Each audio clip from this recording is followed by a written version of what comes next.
Order at exactly 6 o'clock. The first item on the agenda is the reorganization of the Finance Board.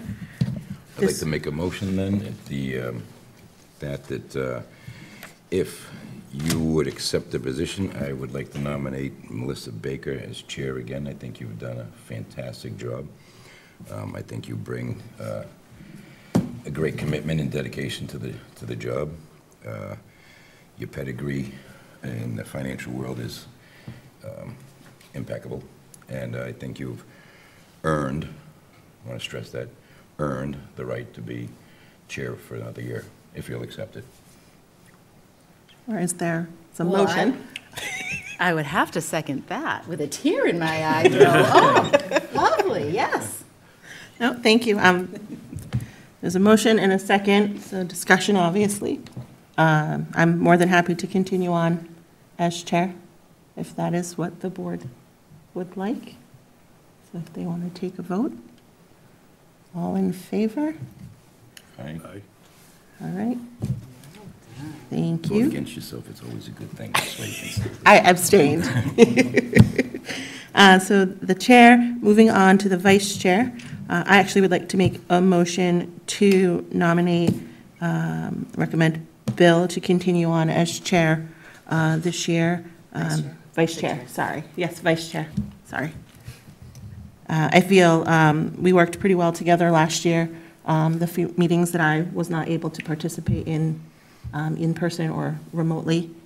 And I do agree, similar sentiments with your background in the finance aspects and your knowledge of the town as well. Is there a second for that? I second. Thank you, Alex. Any other discussion, if you're willing to accept? Well, thank you very much, and yes, I'd be willing to do it again. All right, It's fun, or I wouldn't be here. All right, so the motion and a second, all in favor? Okay, that's All opposed? all.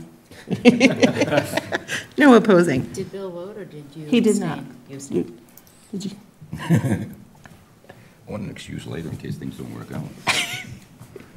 Okay, so that's the chair and vice chair. And then moving on, we have the secretary. Ruth has been the secretary last year. She was it previously before she was a chair. Is there Any volunteers to take that off her plate? peers? Do you not want to do it? It's up to the board. I don't mind doing it, but I have done it, and if somebody else would like an opportunity to have a more involved role in the board, then I'm perfectly happy to step aside. I'm on another committee starting Friday, and I have some other,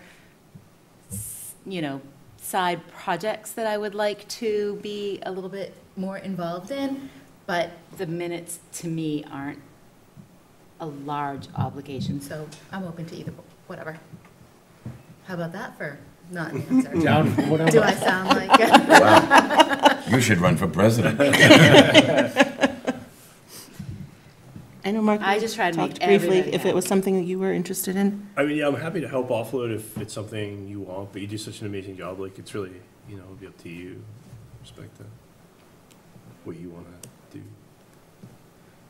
If you would want to step up and take it over, then I'd be perfectly happy to step back, but if you don't think it's something that fits into your time schedule as well, then, again, it doesn't take a lot of time for me, so. Is there a motion on the board? There's not. I'll make a motion that we nominate Ruth again. I don't care. Let's just move it along. Ruth, you did a great job. You keep doing a great job, and Okay. if you don't mind, I don't mind. unless somebody's really adamant about taking it over. Yeah. Okay, Adam seconded, so All right, so the motion and the second. Now, we kind of already had that discussion up front. It is nice to be able to discuss it, though, to make sure that everybody. Wants to be involved. Gets, their. yeah, you don't know what they can people's handle. life is I mean, outside of this. I think I made it pretty clear last year that I did not want to be chair again, and, so. All right, so motion and a second. All in favor? Aye.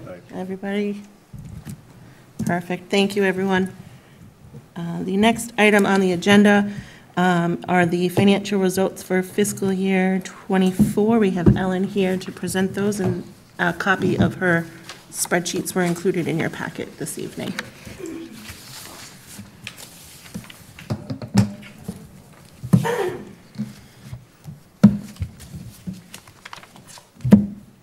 Ready? Ready? Yeah.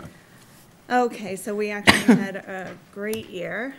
Our collection rate remains the same, 98, 99%. Our other revenue came in over, which was mainly local receipts, and that consisted mainly of interest income and motor vehicle excise coming in higher than we expected. Our expenses came in way under. Quite a few departments had turnover, which ends up affecting a lot of things, health insurance, Medicare.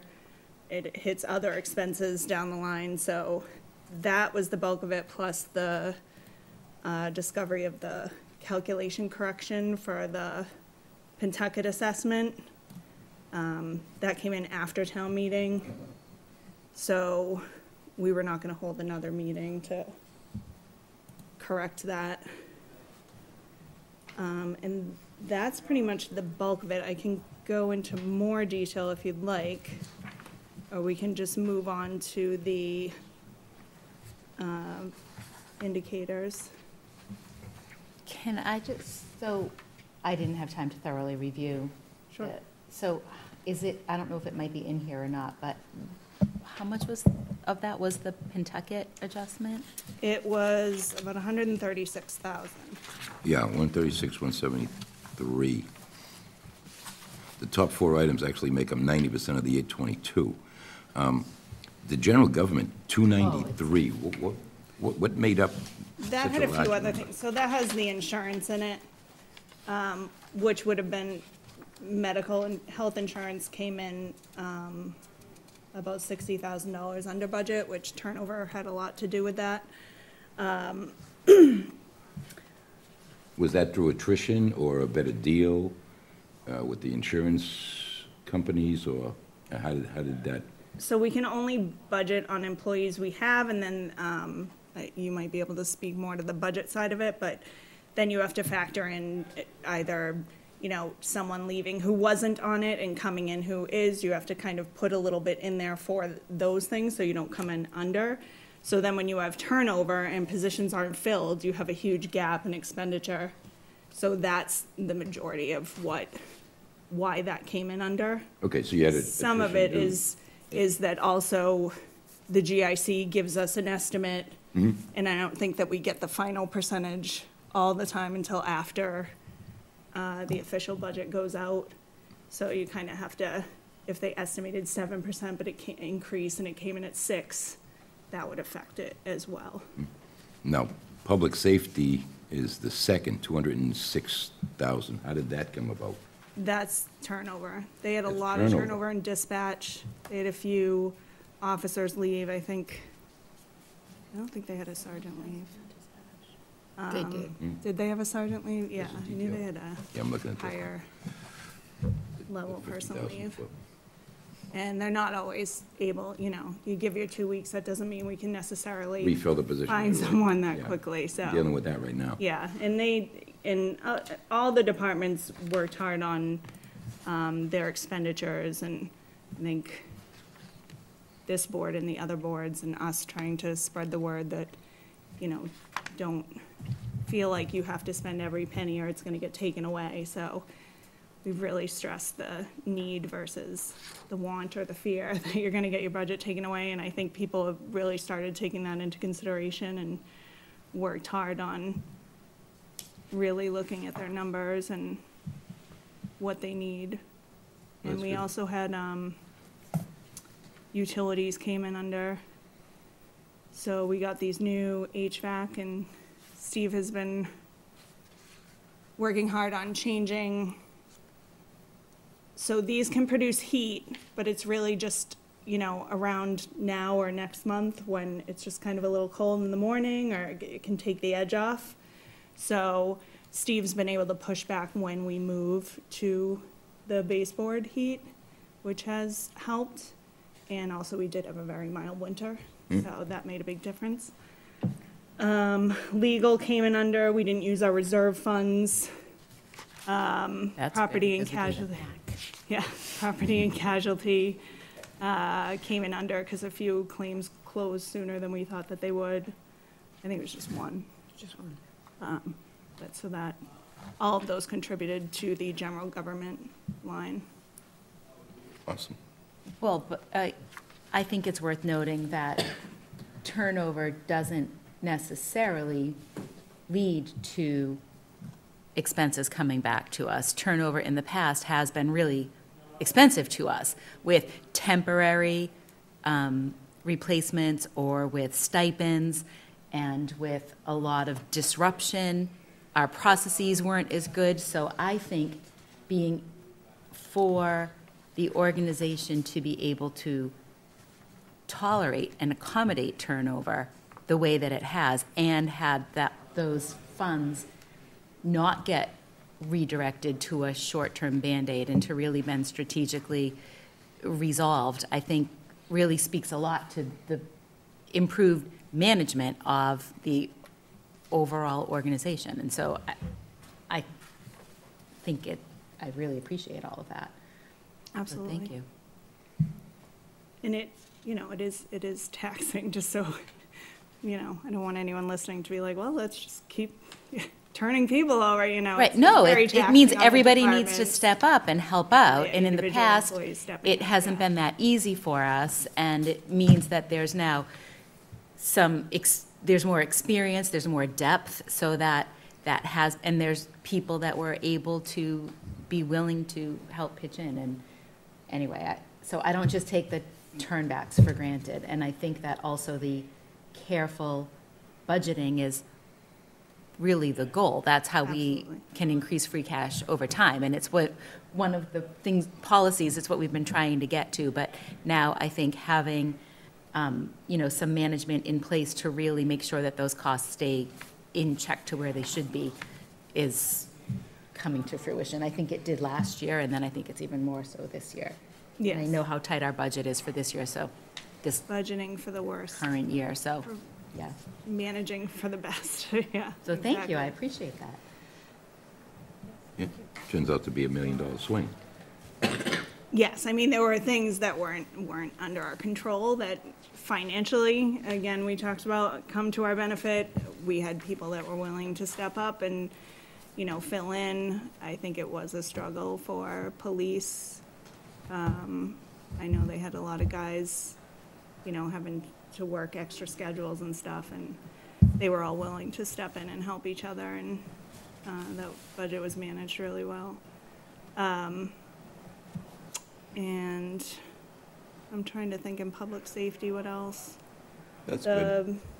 That's good enough. I just needed a 50,000-foot view. I didn't need to get down into the sand. Okay. Are there any other questions about the expenses?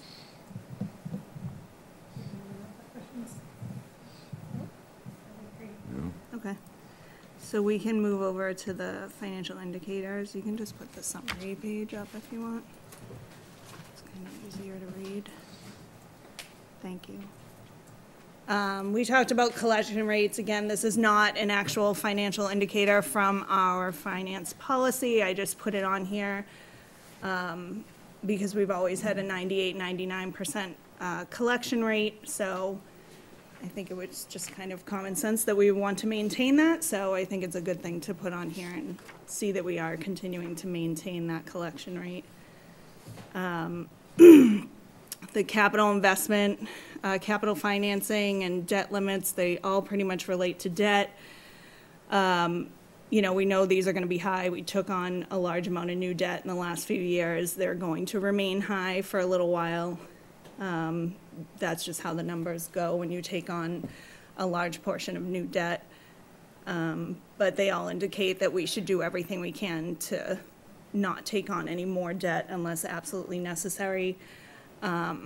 the capital financing, which is like your funding level of capital financing with debt. The goal is to stay in 3 to 5%. Total, we are at 13 from 14 in FY '23. With the town only, it's still lingering about 3%. So we're in that goal. Again, we know that taking on debt to build a new building is going to increase that percentage. That would be the same for all of the debt service limits. The target is to be in 5 to 7% of debt service with a limit of 10. So we have brought that down a little with the principal payments we've had. We are close to the 10, so that's actually looking pretty good.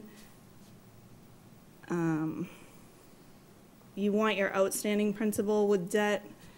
You usually want about 50% of it to be paid off within the next 10 years. We're at about 35%. Again, when you take out large debt, obviously if it's 30-year debt, then 50% of it is not going to be paid off in 10 years. So that will keep coming down as time goes on, as long as we don't take on any more new debt.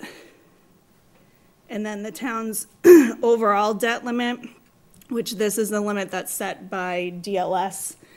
You really don't want to go anywhere near this limit. It really means you're taxing you're really putting your town in a poor position if you get close to it. So we're at a healthy spot with the 2%, 2.5% there. The maximum would be 5%. You would be getting calls from the state if you got near 5%. Then the financial reserves, which would be all our free cash stabilization accounts. Sorry, I lost my spot.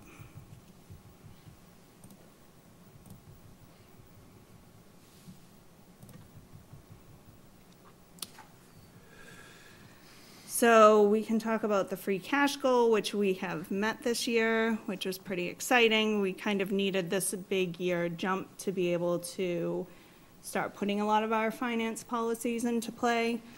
And in order to stay there, we should stay in the next goal, which is how much of that free cash you appropriate, which the goal is somewhere between 3 and 5%, to never go over 5%. So 3% of it would be $526,000 and $65,000 would be 5%. So if we could land somewhere in there when we're doing our capital planning, we'd be doing a great job, leaving some behind. And that also is, putting money into stabilization as part of that, which brings us down to the next piece.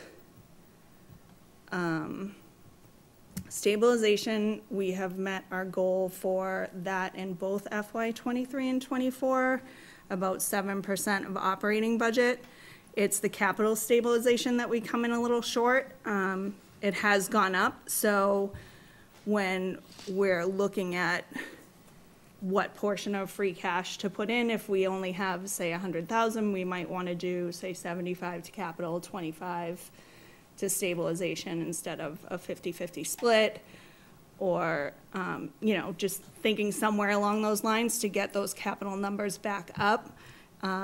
Ideally, we want to be contributing at least 100K or 1% of the operating revenues. 1% would be 230,000, so I think that would be excessive considering how we're trying to not appropriate over 560,000 of free cash. But we could get the capital numbers a lot closer if we sort of put more of what we're appropriating to stabilization to capital as opposed to stabilization, because we are meeting the stabilization minimum goal. I didn't follow part of that. Can I ask for? Sure. So the free cash, our goal has been 3 to 5%, and Right. we are now there. So, Yep. But then where is the amount of free cash that we are earmarking to spend versus leave? So that's the 3 to 5% goal. So it's 3 to 5% of your annual general fund budget is what, when you get your certification, you want to take 3 and 5% of your annual general fund budget. And that's the only amount of free cash you should spend, you know, as long as you have that amount. Last year, we were only at 2%, so we couldn't really think about it that way. It was just kind of hang on to as much of it as we can. We are in that range this year to do those calculations. So we really should only, the 3% is $526,299. The 5% would be $65,210. I don't think we can get away with 65,000 because we want to, you know, you have a minimum capital contribution that we're trying to reach of 100,000. So we should really look at more the 3% calculation, which is spending the 526 and leaving the rest, free cash is at 1.2, leaving the rest of that behind. Because that's one of the ways that you keep free cash up. Right. Okay, thank you. You're welcome.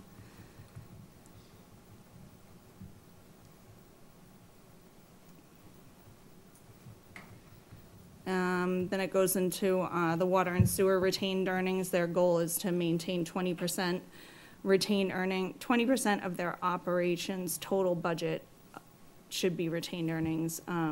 They have exceeded that both FY23 and FY24, and I know with all the capital projects and planning they're doing, they're trying to keep those numbers up.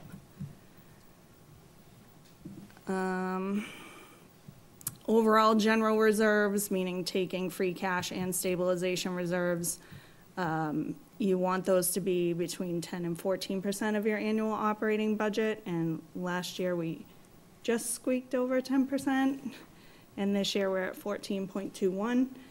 So the financial plans are working so far, and we continue to reach our OPEB funding goals of the $85,000 annually. And those are pretty much all the indicators. And then what we want to start looking at, go to my summary, is just things that we can look at. So last year, when we were talking about projects, it was completing a lot of the internal control projects, which we were able to do, getting the federal policy up and running and doing all the fraud risk assessments. Those were completed, and then FY25 was going to focus on the official large 5-year financial forecast and hopefully renumbering the ledger, but I'm putting that secondary to the forecast. So just in the meantime, we wanted to be able to just have general recommendations that will still help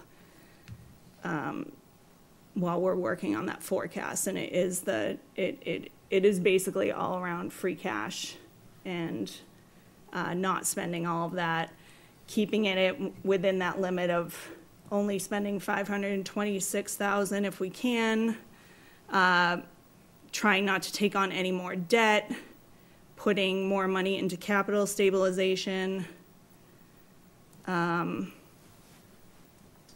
then generally maintaining, if we can attempt to, when thinking about budget, try to move even if it's a portion of something, but there are articles that we vote annually for free cash that we're clearly going to keep maintaining those, so it would make more sense to try to move them into the operating budget, like the police cruiser, the municipal building improvements. I didn't know about MS4. Does that go away eventually, or kind of never? It's a You know loaded more about question. that, That's a but yes yeah. and a no, but It's variable enough that it probably should not be moved, because we do have a special revenue fund for that as well, so maybe more focus on that. And then OPEB, we have maintained the 85,000 every year, but we do take that, we put free cash into reducing the tax rate for that line item every year. So we have it in our budget, but we are using outside funding to fund that. So that should be a focus the next few years, just even if you can do like half of one thing, or, because you know, we can only go up 2.5%, so you can't just dump it all in there, but you can make moves to slowly, and we'll try to incorporate that in the forecast as well. But that's about it for FY '24. No, I think, like, looking back at these, knowing that, you know, last year was the first year where it really set, like, parameters and goals. So we knew last year, like, when we did that comparison, we weren't gonna be where we wanted to be for everything. But then now looking at this year, we can see we're making progress to those goals. We know it's gonna be a multi-year process to really get completely in line with what we would like to see, but, you know, every step towards those goals is, you know, attributable to, you know, the employees that we have and, you know, maintaining the budgets and, you know, recognizing, you know, the limitations we do have. So I think it's great to see that progress. I was very excited. I was just gonna say, you guys must be really pleased. I You was must be like- excited I too. kept I going in mean, before it was certified, and I was like, I'm pretty sure we're gonna have over 1 million, like, I'm flipping out, and no one else really gets excited about it. The only one. Everyone thinks it's boring, but, no, it was exciting to see, and it's exciting to see, you know, all the planning that you guys have done and Rebecca has done, and, you know, start to show. oh, it's been years in the making, so. Yes.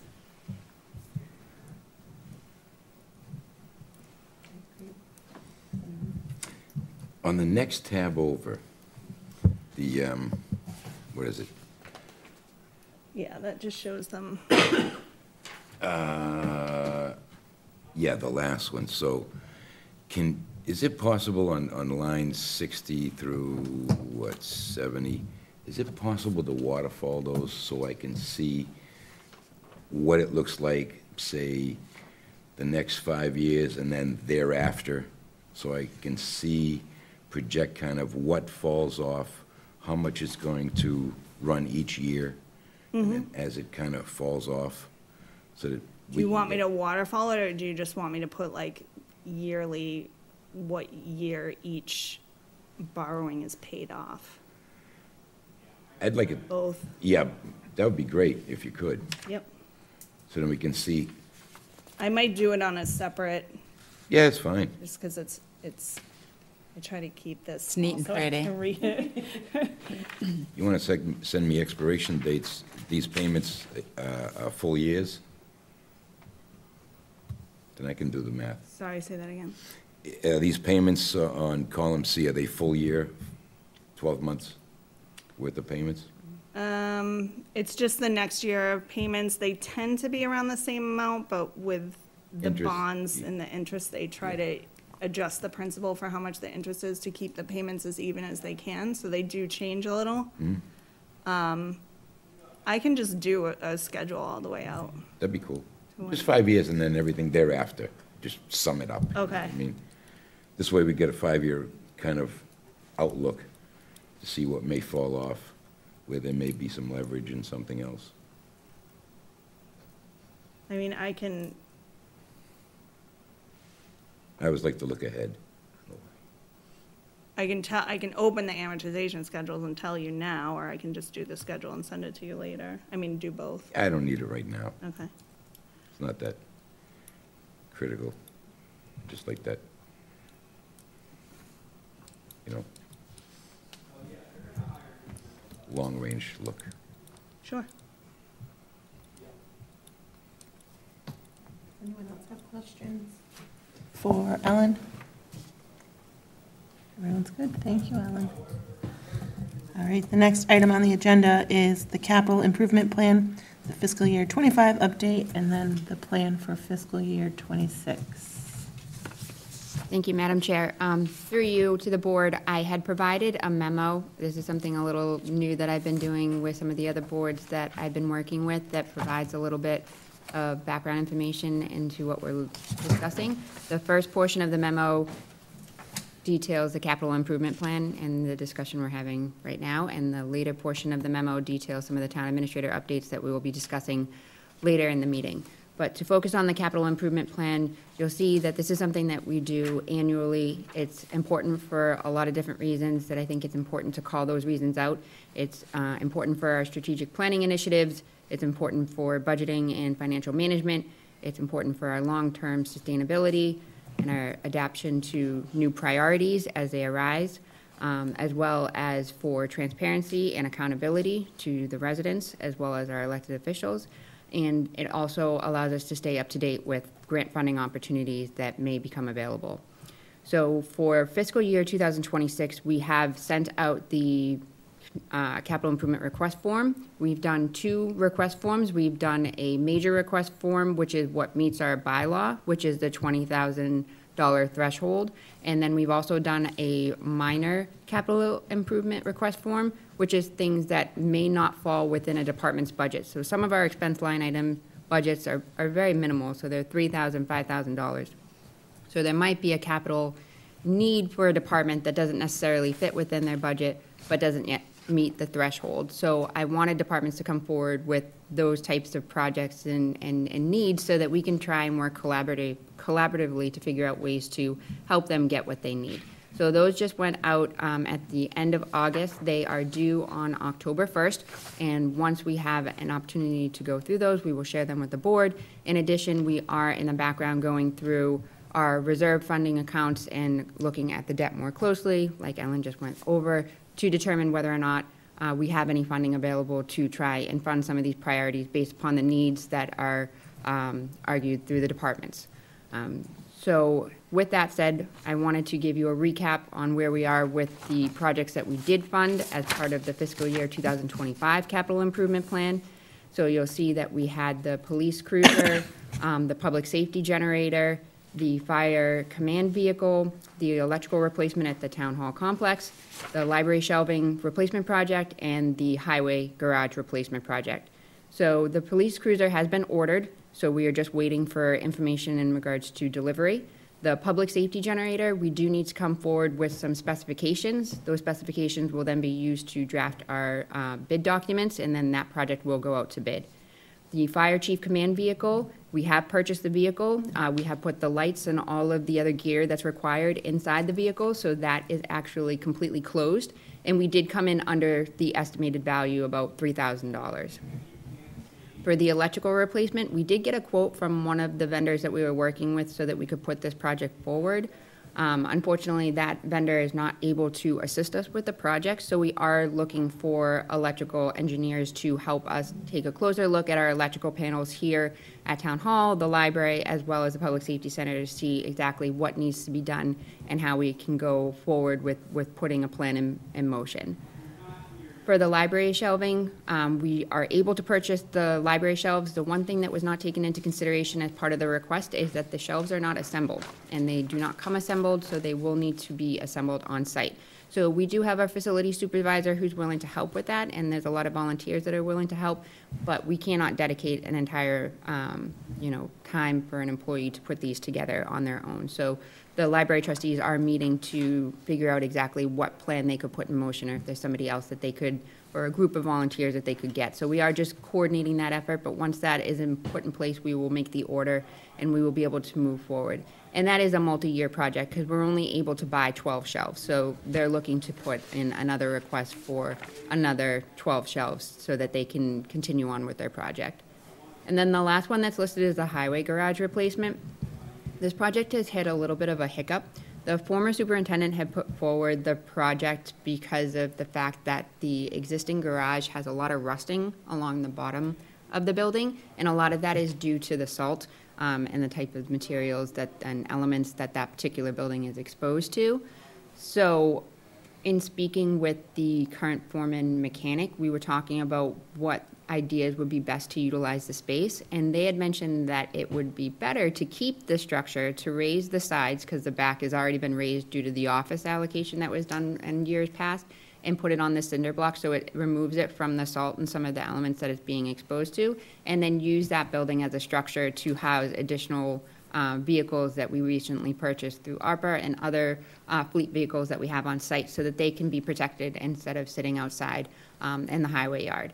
and that we should, in fact, be looking at a proposal to build a new structure, which I guess was something that was done by the roadway commissioner way back when they were going through this process. So there are some existing plans that we can pull from and take a closer look at. So based upon the feedback that I heard from the foreman mechanic and just talking to others, it might be best to take a closer look at this and figure out exactly what we want to do moving forward. So it is recommended that we place this project on hold until we have a better understanding of how we should be moving forward. And then we will take appropriate actions to go back through the proper channels to make the allocations if in fact we need to move forward. That leads us to the Bagnell School capital projects. For fiscal year 2024, we did not move forward with looking to fund any projects specifically out of free cash or any of our other reserves.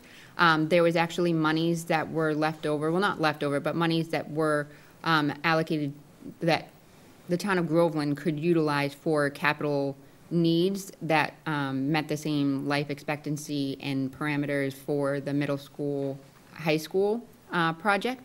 So at that point in time, through our capital plan process, we spoke with the school and the facility supervisors, and we decided that we were going to be utilizing those funds for the repavement and fixing of some of the sidewalks within the Bagnell Elementary School site. So we did not make any allocations, but the additional monies that were left over, or again, that were part of that borrowing process that became available to us, were allocated towards those projects. But I did want to update the board also on some of the previously approved capital projects for fiscal year '23 that just recently closed. And those would be the cafeteria door replacement, as well as the removal of the underground oil tank, which was no longer in use, but on site and required inspections, et cetera. So that has finally been removed. Both of those projects came in under, which is something that attributed to our free cash certification, so we are excited to see that. But we do have one outstanding item that we have not yet addressed, and that is the design and install of a communication system upgrade. And that was something that was discussed with the 911 system and identifying if somebody were to call 911 from a school phone, that you could identify which classroom that individual was in. Currently, it does not. So they were looking at what would be required under law, and then also what we could do for the intercom system and see if we could kind of couple the project together. So we were having conversations with the Pawtucket Regional School, and things got sidetracked. So we still have the allocation, and as part of the capital improvement plan process for fiscal year '26, we reopened those conversations to be like, okay, where are we with these projects? Okay, let's go back and make sure that we're, moving things forward, or that we say that we no longer need these particular projects and we need to do this instead. So I am working with the school to address that outstanding project. So I will have an update for the board once we have more information from them. So those are all the updates I have for the capital improvement plan for fiscal year '25 and the upcoming process for fiscal year '26. If the board has any questions, I'd be happy to take them. Does anyone have any questions? No. Pretty much read through it myself. Only for the 911 classroom call. I'm sure that there's best practices and, the best way to accomplish something like that. It seems like if there were an emergency, I don't know, are there telephones in the classroom that they use, or is that referring to a phone? I mean, that's just confusing to me. Seems like it could be a large investment that you just want to make sure is really most realistic. There's more to it, and I can share some more information. There are, there is a state law that I can't think of the name, and I'm trying to pull up as I'm speaking about it, but even here, when we did our phone system, if we were to call over, you could tell that it would be town hall calling, but if there was an emergency, you wouldn't be able to say, that's Rebecca's phone in the corner office. You would just be able to say, okay, that's extension here, that's in this area. So you wouldn't necessarily be able to pinpoint where that call was coming from specifically, other than to say that you knew it was in the building somewhere. So this would allow you to actually now be able to pinpoint exactly where that individual was calling from. If it's about need, then we can certainly go back to the drawing board, but at the same time, because the capital project was approved with the intent to spend the funding for that, we would need to go back to town meeting and figure out whether or not the town still wanted to make that capital investment. So we would still need to go through the select board to approve whether or not they wanted to keep that on the plan, and then they'd need to go back to town meeting to make that vote. So I can provide more information in regards to exactly what the project entails, because I don't have those details in front of me, and the law, which is escaping me, my apologies, but I can definitely provide that to you. I'm just curious. I was just curious, just reading it. That's all. No, it's a good question, and I should have had the information, so I'll make sure to get that as a follow-up, and I'll send it to the chair, and she can disperse accordingly. Does that also have information about the current phone system that's installed? Is it like an analog phone system? You know, that type of- I think it has some information from the proposal that they submitted, so I believe I can Okay. have that information included as well. Thanks. Of course.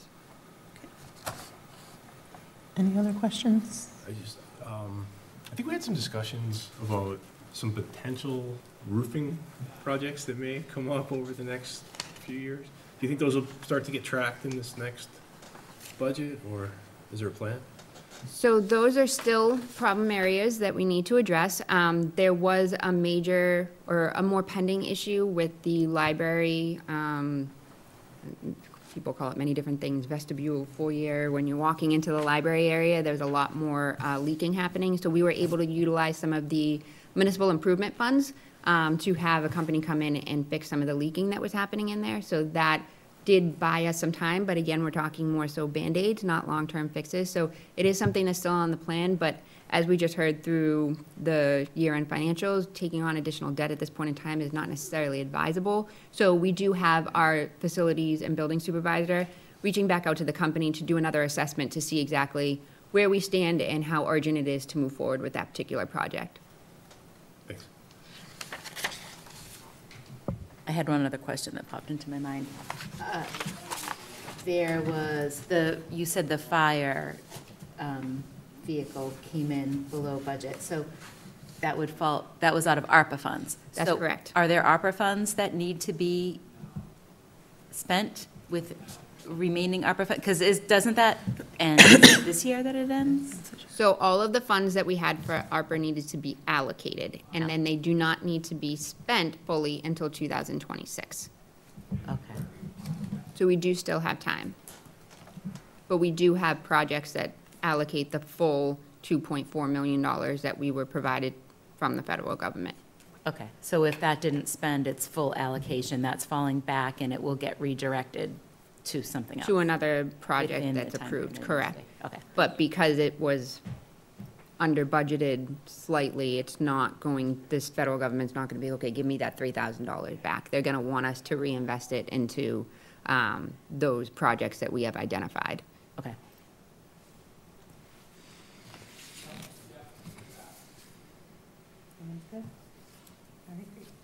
Thank you, Rebecca. So the next item on the agenda, a few things with regards to the Pentucket Regional School District. Every year, the school committee and the administration send out an invitation to the Tri-Town to attend their State of the School meeting. They've announced the date for that as just more of a placeholder for us. It's November 26th at 6 p.m. So they've invited the select boards and then also the finance committee members. Underneath that also is just an update on the regional agreement. That's kind of been in discussions with various people within the towns. And so Rebecca, I know you said there might be just a quick update on that. So we are still working to have a final proposal from the select board and the finance board for the proposed recommendations. I think a lot of the tri-towns are all in favor of some of the changes that we're looking to make to the regional agreement. I think that there's two particular areas that have been debated, and that is whether or not we should remove the shall have an elementary school in each town to may. And then the other sticking point seems to be in terms of the calculation of enrollment and how we identify that as part of the regional agreement. So at the last select board meeting, Chairwoman Castronellis had asked me to reach out to town council to seek an opinion about the both of those matters, and I am in the process of getting that information for her back to the board at their September 16th meeting. So once I have that finalized, the board should be also making a vote as to what they would like to recommend, and then I hope to share that with the finance board and as well as the other managers in both town of West Newbury and Merrimack to convene the group so that we can then have further discussions as to whether the towns are in favor of moving this forward for a vote on November 26th. Perfect. Thank you. Did they pick November 26th by design, 2 days before Thanksgiving? Just saying, just wondering out loud. Think there'll be a big crowd? It's not a big travel week, I know.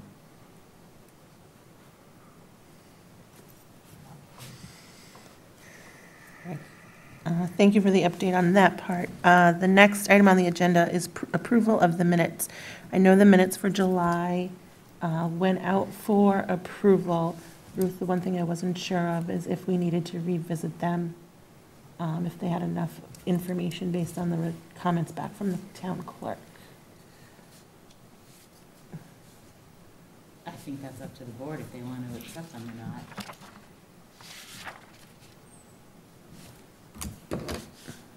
So the minutes were sent out. Is there, I move the table approval of minutes till next meeting. okay. There's a motion. Is there a second? I'll second. Adam seconded. All right. All in favor? Aye. I wasn't here in July, so. Well, we're not voting on We're it, not just gonna- approving it, we're just Yeah, we're tabling just going to it. table it for right now. Yeah. Sure, Give us a chance to get. sure. Perfect. That was unanimous, right, everyone? Can see. All right, the next item on the agenda, Rebecca, just some quick updates from you regarding the things that you have wanted to share with us. Yes, I will be extremely brief because I know that the Conservation Commission has a meeting at 7, so the details are in the memo, but for the record, I would just like to inform the board that we have the cable cabinet relocation, as you will see. The cabinet has been removed in this room, and we've also made meeting room adjustments for the back conference room, so we're really excited about that. That was all funded through the PEG access account, so that is something that we were able to work with Chris LaCory and his team to get accomplished, and we're really excited about that. The River Pine sidewalk, that has been a capital improvement project that we've had for a very, very long time. I've tried to get grant funding on many different occasions and have not been successful. However, with our new projects and programs manager, he has presented an interim solution that we're really excited about that will allow for those roots that are sticking out of the sidewalk to be removed, and you will be able to walk on the sidewalk and use the sidewalk. So we're very excited. It's not a long-term reconstruction project, but it does give us an interim fix, and it does allow us to provide for a better walking environment and also be ADA compliant. I'm going to skip over the summer program real quick. For development projects, to make you all aware, because again, these have financial implications for the town. We have 36 Garrison Street, which is a proposed 40B development. The applicant has applied for a project eligibility letter through the state, the Executive Office of Housing and Livable Communities. The Select Board submitted a comment letter. We are now waiting to hear from EOHLC on whether or not they get a site approval letter. Most likely they will. Once they do get a site approval letter, this will go before the Zoning Board of Appeals for a comprehensive permit, which will start the public hearing process. There is also another development being proposed at 181 Rear School Street. This is a 6-lot subdivision. There's 8 units because there's 2 duplex units that are included as part of the development. This public hearing was opened with the planning board last evening, so there'll be more information to follow on that. For grants, I'm excited to announce that the Mass Cultural Council for fiscal year 25 awarded the COA $2,500 for a November art show. Congratulations to Alyssa and our team on doing a great job. We also applied for a community compact grant for best management in IT. If you watched the last select board meeting, we did have a presentation from the Collins Center on that. So this is one of the recommendations out of that report. So hopefully we'll be successful and can move that forward.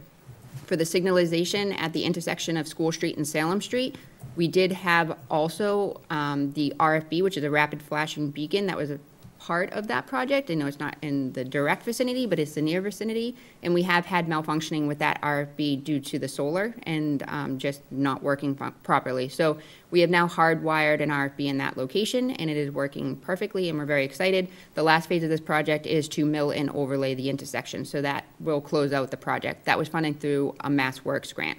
Then we also have the Safe Routes to School grant, and I wanted to bring it to everyone's attention because this is a great opportunity for the town. This is going to provide sidewalks from the Center Street intersection, so school at Center, all the way to Atwood Estates. So this is a great project. We don't have a funding amount because they do design as part of it, and as part of it, we're getting a brand new culvert.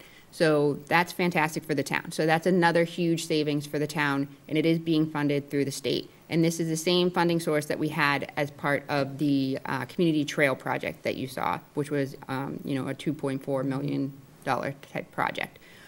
So we're really excited to see that happen, and the surveying crew was out recently, so you'll see them around. For community preservation projects, you'll see that the Washington basketball courts were finished. The Shanahan Access and Parking Creation, we have a draft plan. We will be presenting that to the Select Board on September 16th. The engineer will be there to go over more details and answer any questions that anybody has. The same with the Pines Recreation Area parking connection and access. So we have draft plans, and they will be presented to the Select Board for review and approval. Hopefully they approve both of those plans, and we will be going out to bid for both of those projects, and hopefully we will be issuing a contract to award in October, which means that the site contractors in both cases can start doing some earthwork and getting ahead of the schedule so that we can get the project completed very quickly come springtime, because obviously both of these areas are heavily utilized and we do not want to impact any scheduling. But we have been in direct communication with the leagues to alert them to this potential project, and we'll continue to do so. So at the September 16th meeting, the Select Board will be hopefully providing that approval to move forward. And then the last item that I skipped over was the summer program. This is something that I would suggest that we put on our next meeting. We did close out the 2024 season with a deficit. This is much less than what our 2023 deficit was, but we did have to make some major sacrifices. Like, we did not have the field trips, and we did not have the, not enrollment because it's not school, but the attendance that we had in prior years as well. So we had some really great feedback, and we had some not so great feedback, but nothing out of the ordinary as well. We also received news that our program director will not be returning for the next season. So we have been continually struggling with a lot of different aspects of this program, whether it be the turnover from the director, the costs associated with payroll, because there's ratios in terms of the counselors and the campers, and then as well as transportation costs, which are extremely expensive, and the field trip costs. So between the time, the resources, and then also in addition to the HR burden that is placed on my office throughout this program, I would like to make the recommendation that we no longer move forward with the program. It's just becoming a lot for the town, and where we were able to reduce the deficit in half this year by substantially altering the program, it might be in the best interest to take care of that now rather than to continue to try and then maybe potentially increase that deficit, which will fall again to the taxpayers. So it is a big issue, and I do think that it's something that we need to address, and I do think that parents need to be notified, because those arrangements need to start happening now. I know it sounds really weird, but as a parent myself, and we're already planning for the summer. So what's happening next? Who's watching my kids so I can go to work and put food on the table? So it is something that I think we need to get ahead of, and it's something that we need to make a general announcement about sooner rather than later. So was the program, so the deficit that you're talking about is a cumulative deficit that's been created over time. So the deficit being less, does that mean that the cumulative deficit is less, or does it mean that it lost less money this summer than it has in the past? It lost less money this year than it has in the past. But it's still creating a hole. Yes. Doesn't it say it would have been positive if it didn't have? If it didn't have the $46,000 deficit, the amount of money that it took in versus the expenditures, So it would have started- been in the positive. If it started with a clean slate, it would have been 20 But- black.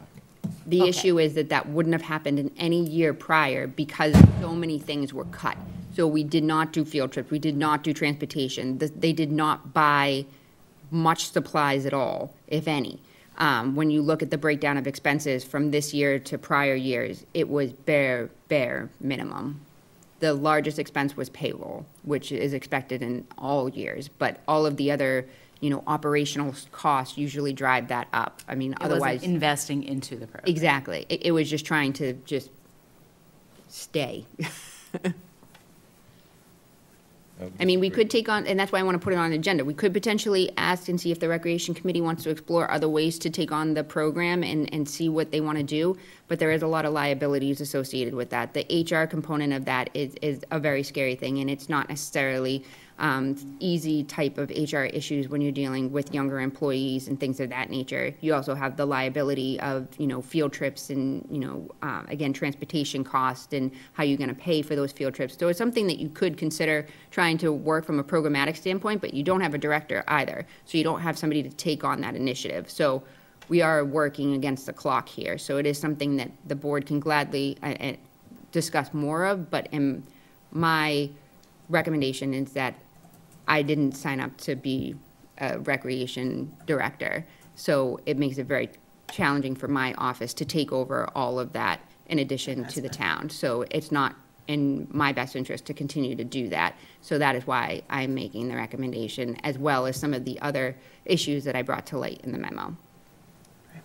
Understand. I think we definitely can put it on the agenda for the next meeting to discuss more fully and even just, look at it and say, is there any chance versus, because I think the lack of field trips probably drove down the enrollment. And then, if you're operating at like the bare minimum for everything, I'm certain that probably did not translate well to excitement for the kids who were there. And then, if you try to project what happens next year. So yeah, I think definitely let's put it on the agenda for next time. Great. Thank you for those updates. So the next item on the agenda is to actually plan the next meeting as it stands. So at our meeting in July, we had made a vote to change our standing meeting date from the third Wednesday to the second Wednesday, because we had been coming up with conflicts with other boards, not realizing that we had been meeting on the second Wednesday, just due to the timing of various events. So I would like to make the motion to return back to our standing meeting date of the third Wednesday of the month, where we've historically not had conflicts with other departments and other committees that are meeting. So is there a second for that? Sure, I'll second that. So Alex Good, you or? beat me to it. So that would be October 16th, if I'm correct? 1 second on that date. Wait a minute, now we're changing. Hold on. Okay, so we have the motion and the second. So all in favor of that change? That would be unanimous. So then what I also provided tonight is the list of proposed dates for fiscal year '25. So the next third Wednesday is October 16th, but however, that falls on the date of our Pumpkin Fest. So we are looking to just bump that up to the second Tuesday, so that way we can have that meeting in October. And then we will move forward with the third Wednesdays of the month until we get down into the budget season, where we're meeting twice a month. And I'm trying to accommodate school vacations and also just the timeline of when the materials need to be finalized so that they can be posted, and trying to make sure we have enough time for all the departments to get in front of us. So we can just use these dates as our guidelines for right now. I know Rebecca said there may be some interest in holding some joint meetings with the select board, so we can evaluate dates as they come up. But I just wanted to give everyone kind of a general idea based on when everything needs to be finalized for year end and budgetary purposes, what our meetings would look like. This is why you're the chair again. Yeah, I was just about to say that. So, yeah, so it's third Wednesday, but not in October, second Wednesday. Yeah, do we need to vote on it? So we made the motion. I make a motion that we adopt the tentative plan presented by Chairman Baker. I'll second that. Second. First and a second, all in favor? Okay, perfect, I use the great. word tentative, so we're flexible. Yep, absolutely. Perfect, great. And the last item on the agenda, Adam. So then the last item. Finishing, I promise. The last item on the agenda is just if there's anyone had anything else that they wanted to share. We'll go down the row. Adam? Had our first CPC meeting the other night, and I'm now the chair of that board. So looking forward to working with some of those projects and moving forward. Congratulations. Thanks. Maybe. Mark, do you have anything? I do not. Okay, Bill? Due to time constraints, I will reserve my comments for a later date. Okay, perfect. The only thing that I wanted to make Adam kind of got right in there, for our members who serve on other boards, other committees, study groups, if you ever need to have anything placed on the agenda, please just reach out, so that way I have an opportunity to get it in before I post the agenda. I'll also be reaching out to people too, just to say heads up, reminder. That way we can get stuff onto the agenda so people are aware of what we're going to be talking about. Ruth, do you have anything? Nope. Alex, you're good? Motion to adjourn the meeting at 7:01? 7:02? Was it? Okay. 7:02, my A bad. second? I'll second that. Mark? All right, all in favor? Great. Thank you, everyone.